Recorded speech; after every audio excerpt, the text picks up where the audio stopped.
Hello, Bomb Squad. Welcome to Book Club. Tim, what book are we reading this week? I believe we are reading Django Unchained. No, we're reading the Book of Boba Fett. Yes, specifically, we're reading chapters 1 and 2, the second ever live action Star Wars show, brought to you by Jon Favreau, Dave Filoni, and Robert Rodriguez, who I believe is the primary showrunner of this one.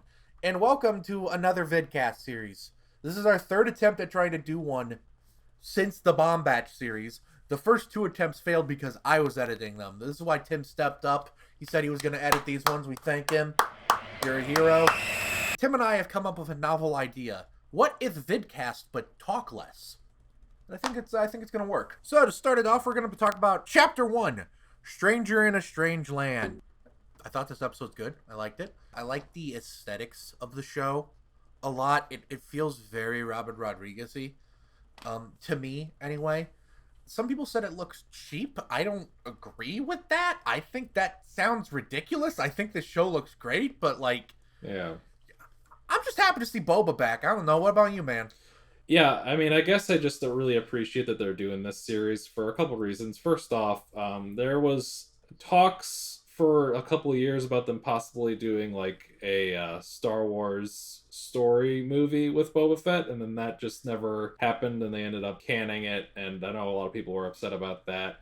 I think James Mangold was attached to that too. Yeah, I think that this honestly works better though, because I think kind of tying it in with the events happening in Mandalorian kind of gives it more keeping power, and just makes it kind of more continually interesting than if it was just like, here's how he escapes the Sarlacc pit and other adventures. And then for another thing, I think that the Star Wars movies, they do this thing where they introduce a really cool character and then do nothing with them until it's time for them to die. Boba Fett is like the most notorious example of this, and then the prequels did Darth Maul, and then the sequel trilogy kind of did that with Phasma, and I'm so unhappy about that. yeah, and you know me, I'm the biggest Last Jedi defender you'll meet besides Jordan Salvador. I think that that's their one misstep with that movie.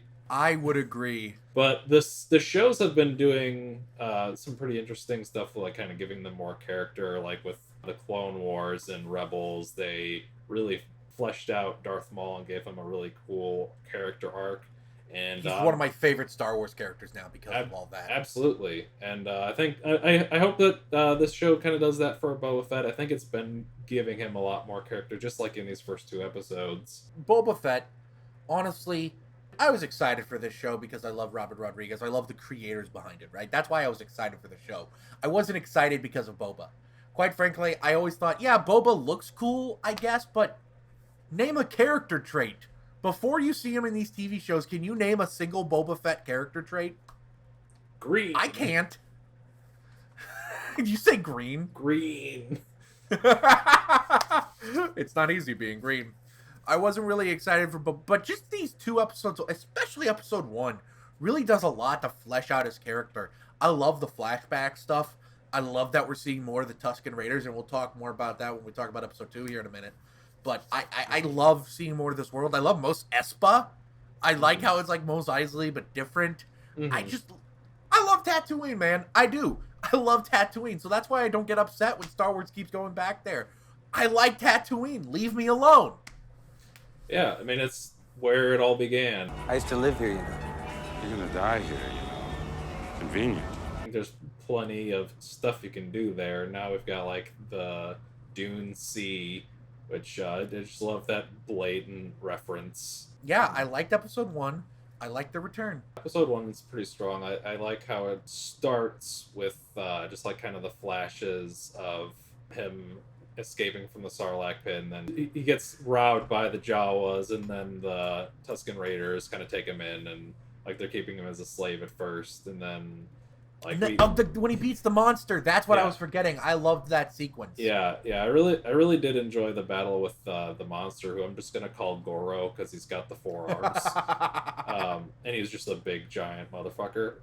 Yeah, that was a fun fight. A lot of cool, just like monster design and stuff there. Yeah, no, absolutely. It looked great. I love how he used the chain to beat him. Yeah, I just love the look of the Tusken Raiders. I like that we get to see just more of their culture. Again, that's more in episode 2, but it's just more of the that was the big standout. I loved the sequence with the shields when those assassins are closing in on them in the present and he fights back. I really like that a lot. Yeah. That whole fight sequence was a lot of fun as well. Kind of seeing like the assassins and everything, seeing just sort of the struggle with the mayor that is going to be kind of pushing this plot forward. Yeah, that should be interesting. I guess speaking of the mayor, we can move on to episode 2, which starts off with the interrogation of the assassin. And I love when he's like, "We'll feed you to the Rancors." When me and my dad watched that, I kept telling my dad, "The Rancor's dead. What's going on? The Rancor's dead." Yeah, I was when that happened, I was like, did they get a new one? Well, that's what my dad was thinking. I was like, "Nah, it's a fake out. There's no Rancor," and I was right, and it was great. I loved that. Yeah, that was a fun bit there. Or for a second, I was like, did he not know? He was there when Luke killed him, right? He was there when it happened. Did he? I want to imagine Boba just drops it down there. Oh, God damn it. 5 minutes, the guy's like, "I'm still here," and Boba's like, "What the fuck happened to the Rancor?" He's just suffering from memory loss because of the Sarlacc pit. It gave him a concussion. Then we go to the mayor's office. I love the design of the mayor. It looks neat. I love his intimidation tactic. I just love that scene. Yeah. I agree. I like just like they come back with the assassin and then guy just shoots him in the head. Thank you. They're illegal in non-hut space, so thanks for taking care of this. And then he goes to the cantina, and the cantina owner's like, "You haven't heard." Heard what? The twins have laid claim to their late cousin's bequest. The twins. I'm really intrigued by them. There's this atmosphere, there's this air around them that's fascinating to me. There's like a lot of little plot threads in the present, but most of this episode takes place in a flashback. Pretty sure after the twin sequence, that's when the flashback starts. Yeah, I really did enjoy the flashback stuff in this episode. I really enjoyed just kind of how the relations with the Tusken Raiders is just kind of developing throughout the episode, and like just that inciting moment where they get attacked by the people on the train, and then from that point forward he's just like, "I'm gonna train you guys," and then they steal the speeders and it's like, "I'm gonna teach you how to ride it." And then he's doing that thing that a bunch of people on the internet got really angry about when he did the everyone's like, "This is not my Boba Fett. Disney's got too woke this time." They don't like the motorcycle hands. Kathleen Kennedy has killed my childhood. Oh boy, your childhood. Pour one out for the childhood. I think the main thing well, first off, that sequence in the bar where Boba kicks all those guys' asses. I love that. But to me, this episode and the highlight of the show so far has obviously been the train heist. Who doesn't love a good train heist? It's always fun. Who doesn't love a good train heist? And this is a long train heist. I love how they have to do the speeder thing to get on it, and I love when Boba's like, "Droid, how do you break it? How do you make the train stop?" And the droid just goes, "Fuck you!" and just jumps out the window.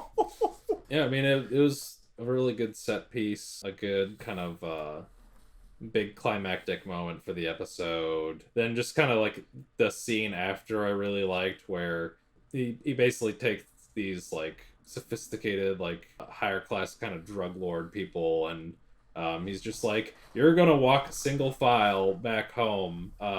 You don't worry, the Tusken Raiders will keep you from being killed." They're like, "Well, you're taking all our water. You got some coconuts. You got some milk. You got some coconut milk. You're fine." I love seeing Boba bond with them. You know. Yeah. Friend of the show, Devin P. Dillon, said that this episode is a white savior story, but he's okay with it. And I get that critique, but I don't know. I really feel like the Tusken Raiders have a lot of their own agency here, and I love the sequence of him like when he starts hallucinating the ocean with the tree. Don't you ever just want to snort a lizard and have lizard brain take over? That's my new drug of choice. Fuck death sticks. I want lizard. Give me the lizard brain. What's crazy though is like I thought the tree was a massive hallucination, but then he came back with the branch, and I went, "Wait, where'd you go?" I like how it's just like not entirely clear like what's real and what's being hallucinated. And then like when the lizard comes back, he's like, I thought that was part of the dream. Yeah, he thought the lizard was fake. Oh, it's so good. It's so good. And I love him suiting up. I love him having the staff. I love him in the robes. I love the robes look. Yeah. It's a look. It is a look. The Mm-hmm. real reason I like Star Wars is because their heroes wear robes, and that looks sick as hell. Yeah, I like that kind of moment where they're just kind of like taking him in. I think it's gonna be cool if like this show just kind of shows him like becoming this very like cultured kind of like guy who's been helping like old people. Yeah, no, I think that would be great. I love the idea of Boba, the world, the cultured man, you know, Yeah. ruling with respect but not fear. But I think there's a reason we're seeing all this Tusken Raider stuff. I think they're setting up something obvious here. The Tusken Raiders are going to be key to him maintaining and affirming his control as the Doma. Whatever the hell it's called. As Boba the Hutt. Daigyo, I think it was. It is the new Daimyo Boba Fett, Your Excellence. Yeah, I think the Tusken Raiders are going to be like key to like helping him control stuff. They're going to be like his little army, I think. Or it's going to be like a mutually beneficial thing. I think they're building towards like the Tusken Raiders in this area of Tatooine being just another, not as these monster boogeymens, but as people. I think they're building towards that, and it's going to be this mutually beneficial thing. I don't know. What do you think? Yeah, I think that that's probably sort of what they're going for, is like he's gonna sort of build this kind of bond with them, and it's going to lead to him like becoming a stronger leader, but also like kind of just like building good relationships with them as well. Yeah, with the community. Imagine how we could rule Tatooine if he had the Tusken Raiders on his side. Like that's just good economics, baby. Yeah. There you go. I'm loving the show. I'm excited to see what comes next. I think it could be a lot of fun, and I'm glad we have this. I think they've, in 2 episodes, has made Boba Fett a more compelling character than the 40 years of expanded media ever did, because none of those ever really made Boba that interesting. They just made him a badass. This makes him interesting. Yeah, I don't have too much familiarity with the EU, but like I know that there have been like a bunch of stories with him, but I do think that this, it fleshes him out in a way that makes him sort of relatable and more human. Yeah, for sure. It's a great show, and I can't wait to see what comes next. And I can't wait for you to go down to the comment section below and leave a comment below about how much you love this video. How much you love Boba Fett. Are you excited for the future of the show? Do you like the show so far? Comment below and let me know. And if you really want to show me your thanks for us making this, go down below after you comment, hit the like button to show us how much you like us, hit the subscribe button to show us how much you love us, and hit the bell icon so you can know exactly when we upload new videos. Thank you for joining us in our first ever Bomb Squad book club meeting. See you in a couple weeks. We do chapters 3 and 4. Farewell.